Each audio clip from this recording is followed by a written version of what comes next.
Eu vou começar por perguntar aqui ao Joaquim, que falou muito isto porque, lá está, provavelmente muitas pessoas aqui estão familiarizadas com estas questões, mas outras nem tanto. E falávamos, antes de começar esta sessão, sobre, e falou muito durante a sua apresentação, sobre ser necessário melhorar a gestão da nossa rede elétrica. O que é que concretamente quer dizer com gerir a rede elétrica?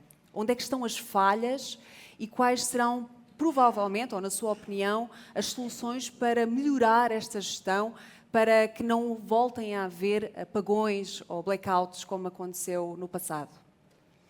Ora, eu julgo que como o estudo do que aconteceu a 28 de Abril aponta, o grande problema foi a incapacidade, precisamente, de gerir adequadamente a rede. Depois podemos tentar perceber qual foi a causa, o gatilho que levou a isso, mas, na realidade, o que aconteceu de blackout foi devido a essa incapacidade. E, na minha opinião, o que temos que fazer é mais investimento na modernização da própria rede e dotá-la de instrumentos de sensorização e monitorização que permitam fazer essa gestão instantânea. Ou seja, já não podemos continuar a fazer uma gestão da rede, e ela tem vindo a ser melhorada, notem, tem havido investimentos bastante avultados por parte quer da rede, quer dos operadores de rede de distribuição, quer da rede de transporte, para conseguir, de uma forma muito eficaz, fazer a gestão entre a procura e a oferta. E é isso que tem que ser feito e tem que ser melhorado. Ou seja, eu tenho que conseguir ter um sistema interligado que funcione quase como o nosso organismo. Não é? Nós estamos aqui a falar, eu estou a gesticular, mas não estou a pensar que estou a gesticular. E é isso que tem que ser feito hoje em dia. A rede tem que ser dotada de ferramentas de inteligência artificial, apoiadas naturalmente em sensorização, que permita fazer isso mesmo. E, por exemplo, um dos problemas que está identificado com a produção descentralizada é que os centros de produção mais pequenos não estão interligados com os centros de controle e despacho da própria rede.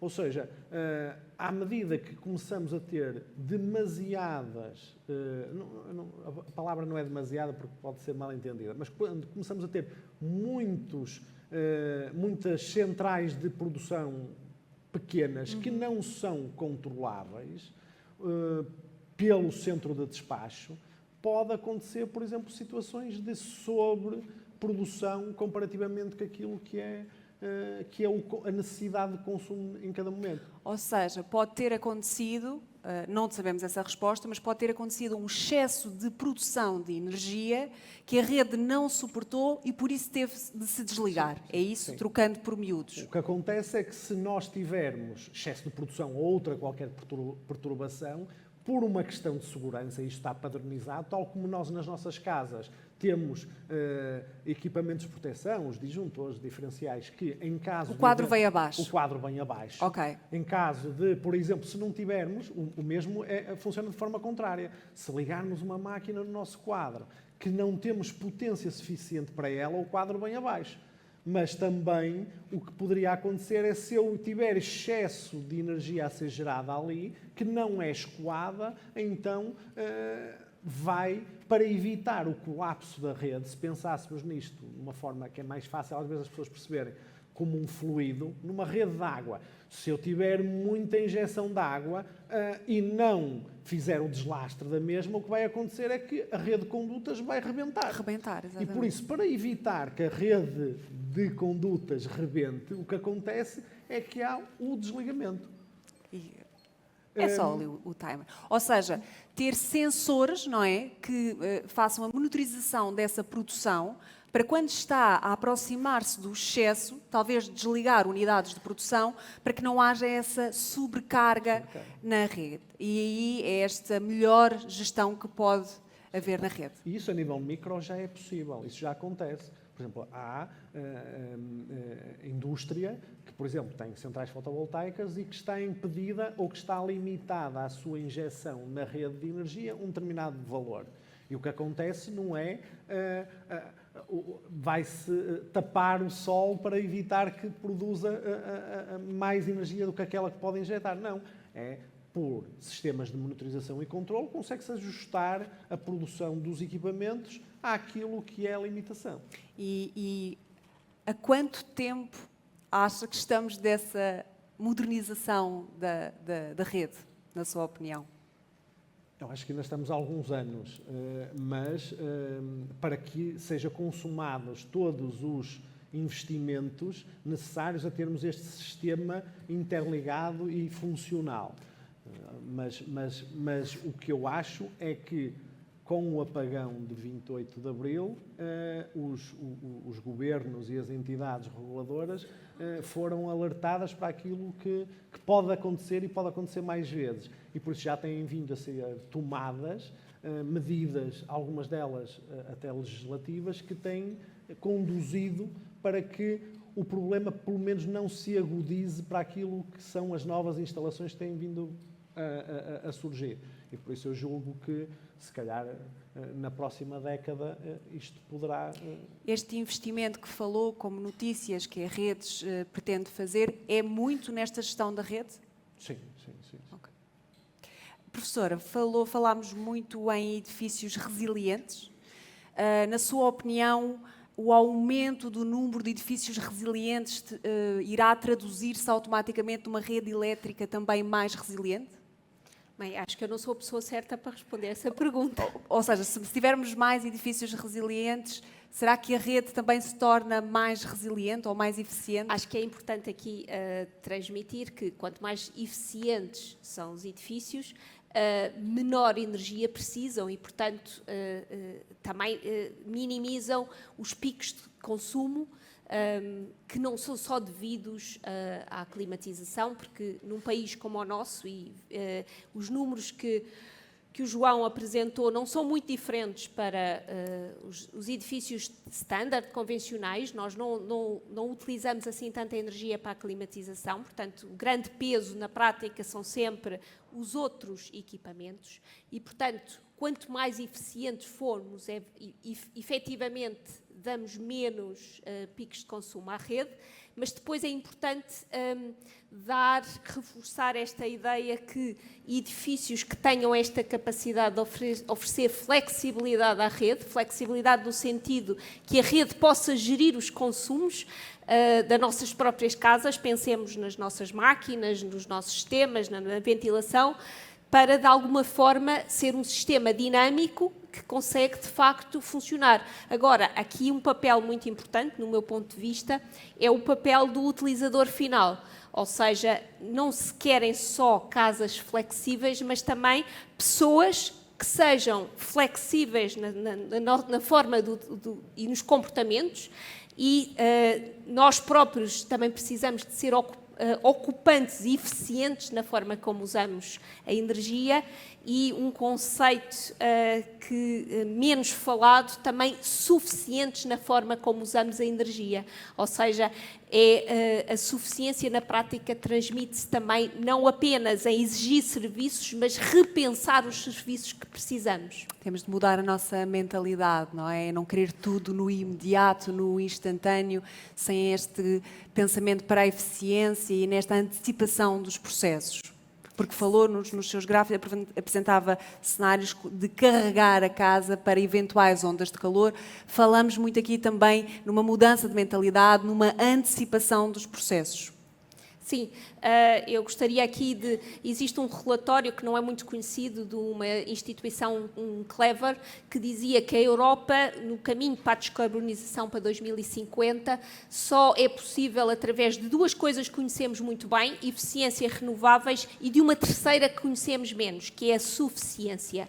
A suficiência energética é algo muito importante que não vai ter chavões de discursos em conferências nem em jornais. Porquê? Porque pede ao utilizador final que repense a forma de utilização de energia. E, portanto, nós temos que repensar também a forma como utilizamos a energia e isso é verdade que as casas onde estamos são muito importantes, mas nós, como utilizadores, também somos muito importantes neste processo. Sim, Lloyd Alter também defende muito isso, é vivermos com o mínimo, porque o mínimo vai pedir o mínimo de energia e atingiremos talvez essa suficiência. João, estas notícias, esta experiência deste apagão, deste blackout, pôs muitas pessoas a pensar não na suficiência, mas na autossuficiência. E tu deixaste aqui a questão, será que a autossuficiência é o caminho? Eu vou fazer-te uma rasteira e vou pedir-te para partilhares a tua opinião sincera que partilhaste antes da sessão, porque eu acho que é um ponto de vista muito interessante e que normalmente não é falado, porque perante uma situação de sobrevivência, e nós temos vários exemplos disso, o ser humano tende a ser um pouco egoísta, ou a pensar só em si próprio. Queres partilhar connosco a tua opinião? Bem, se calhar não devia ter falado nada antes de... Vocês ainda não conhecem. Não, de facto, e pegando neste último conceito da suficiência, claramente, procurar ter uma total independência energética na nossa casa, num único edifício, claramente não é a melhor solução possível. Porque, no fundo, estamos a tentar resolver o problema por nós próprios, sem tirar partido de todo o esforço que existiu para infraestruturar uma cidade, para infraestruturar um bairro. Não estamos a tirar partido daquilo que os nossos vizinhos estão a produzir e que podemos utilizar, portanto, do sentido de comunidade.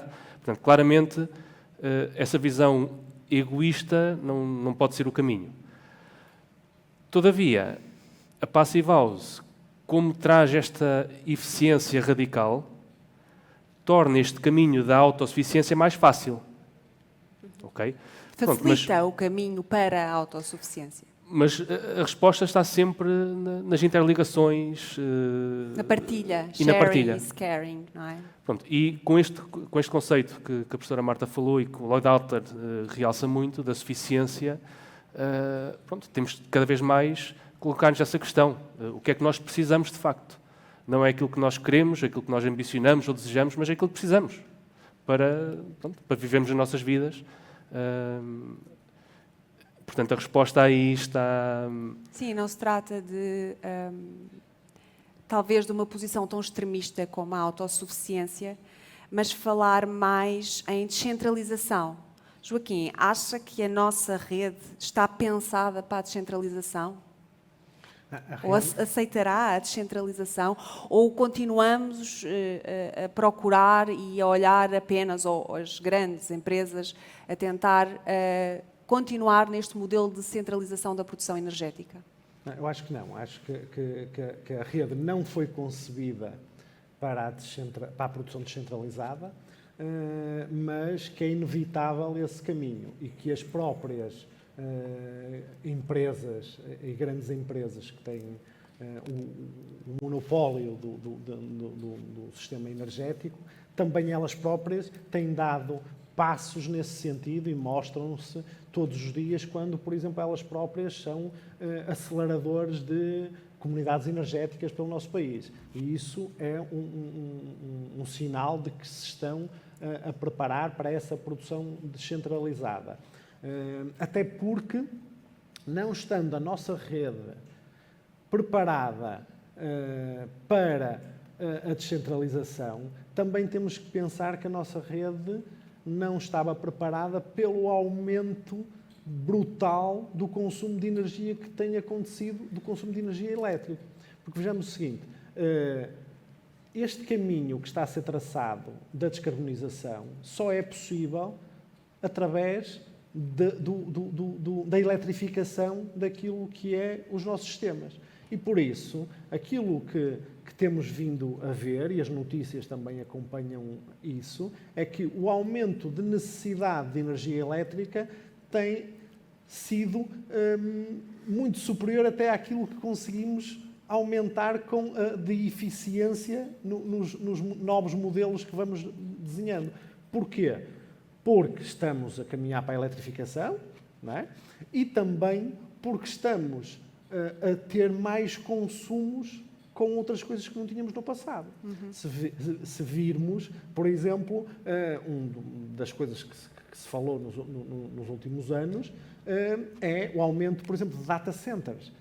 E os data centers são grandes consumidores de energia. E por isso, quando todos nós andamos a fazer scroll na rua, estamos, embora os telemóveis sejam cada vez mais eficientes, mas são mais e temos muito mais atividade. E por isso, tudo isso consome energia.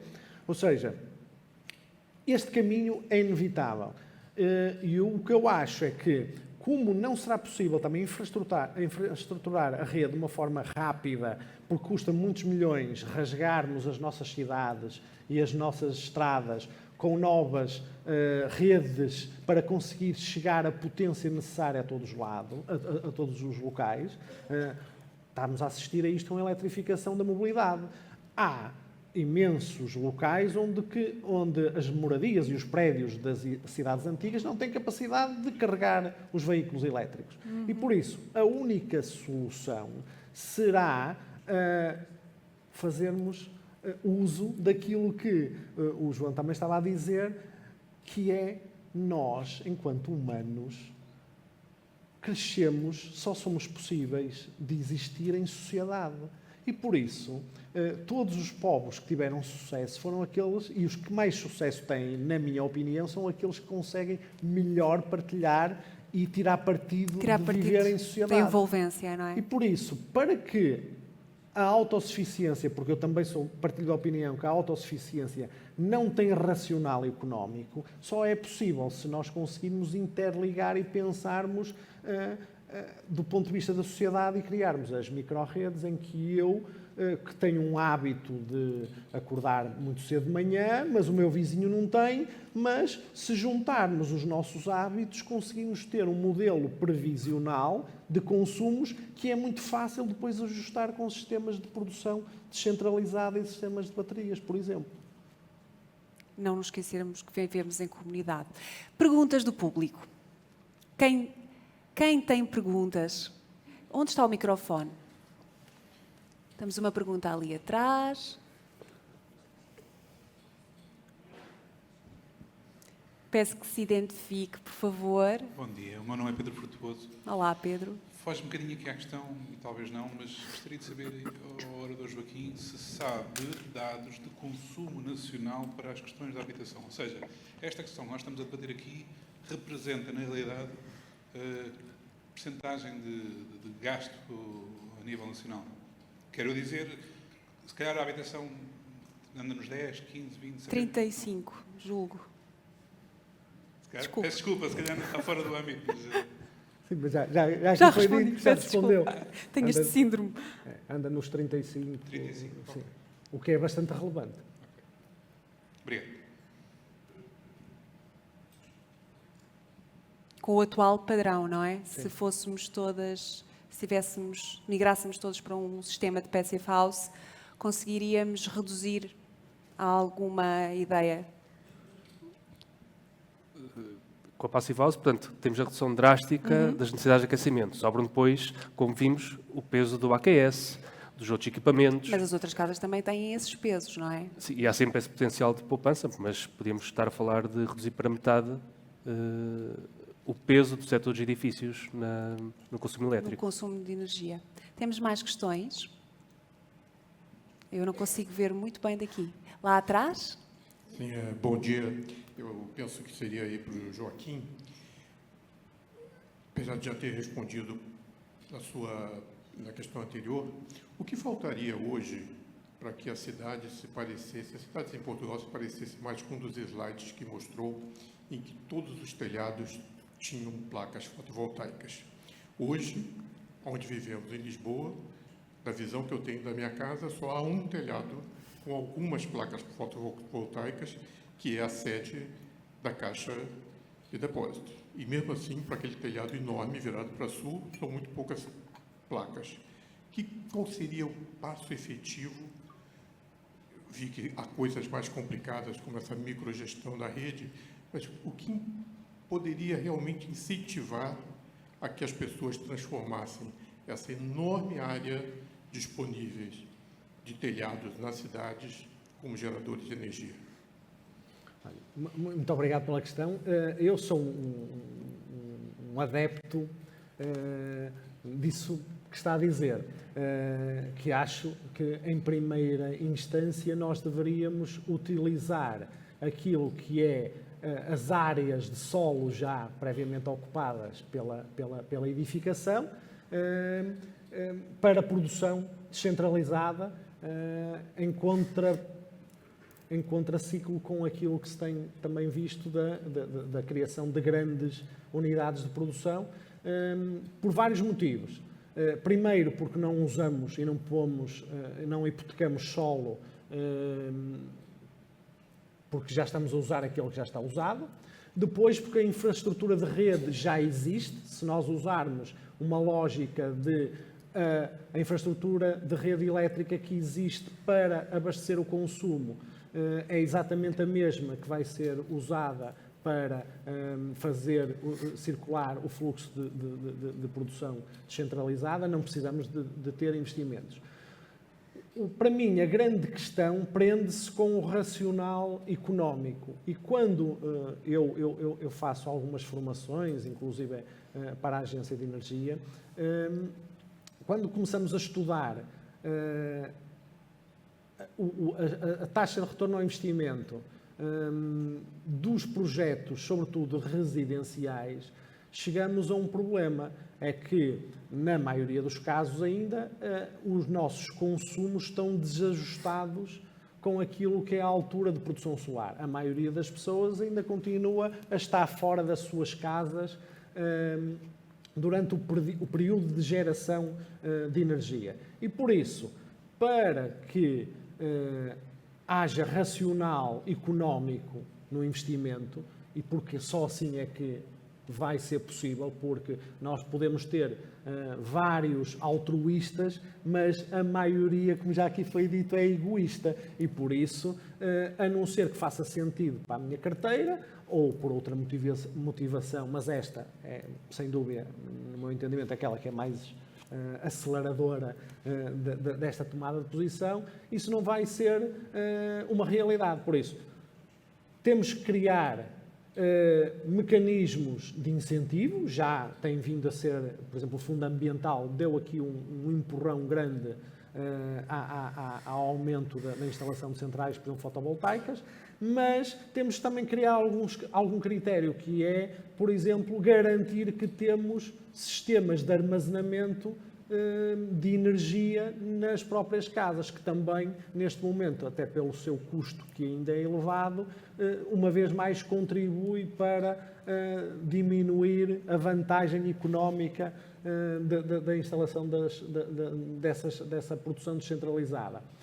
Solução é criar este conceito de comunidade, que era aquilo que falávamos também lá atrás.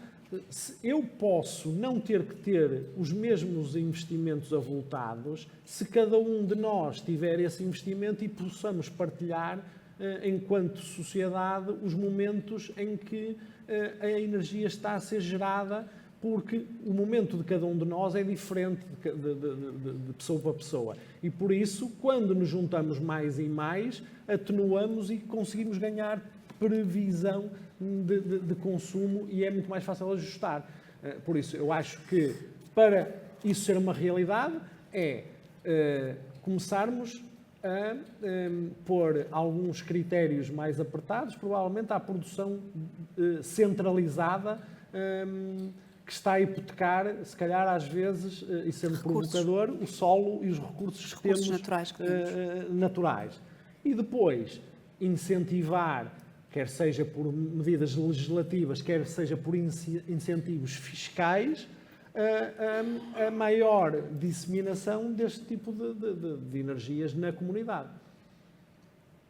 Muito obrigada. Damos por encerrada esta sessão. Se tiverem mais perguntas, acho que vamos estar, não sei, mas se calhar vamos estar o resto do dia na conferência. Podemos falar por aí, nos corredores, no fim da sessão. Obrigada a todos por terem... Acho que temos aqui o fervor de uma última pergunta. A última.